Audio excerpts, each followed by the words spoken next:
Piedra, papel, tijeras. Piedra, papel, tijeras. Piedra, papel, tijeras. Te toca. Has hecho trampas. ¿Cómo quieres que haga trampas? No se puede hacer trampas a este juego. Pues ya me dirás que es casualidad que hayas ganado las últimas 10 veces. Sube el volumen. Bienvenidos a las noticias. Esta mañana se ha encontrado un cuerpo de una mujer en las calles del Hospitalet de Llobregat. De momento no se ha encontrado la identidad de la chica, pero sabemos que se trata de un asesinato. Lo más inquietante de todo es que hoy, hace 15 años, ocurrió otro asesinato. También era una mujer joven y la mataron de la misma forma, apuñalada en el baño. Al parecer... ¡Eh! ¿Por qué lo quitas? Es que me da mucho yuyu. Oye, y además, ¿cómo te fue anoche? Pues no muy bien, la verdad. ¿Por qué? ¿Qué pasó?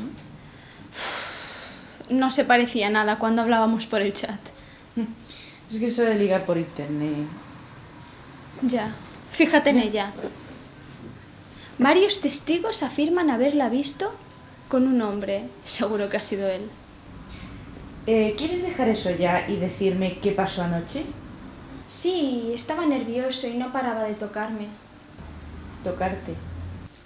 Yo le dije que tenía que irme, pero seguía insistiendo. Me dijo que antes la acompañara a un sitio. ¿A qué sitio? Me dijo que la acompañara al baño.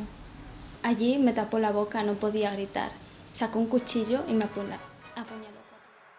Al parecer, el asesinato tuvo lugar en uno de los baños del centro comercial de la Farga del Hospitalet de Llobregat, donde la víctima sería apuñalada 4 veces antes de fallecer, al igual que la víctima de hace 15 años. Rogamos por favor que difundan esta imagen para poder identificar a la víctima y tengan cuidado.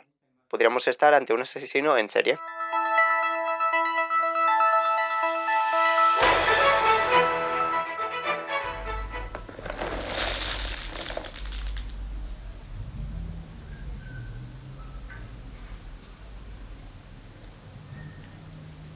¿Eva?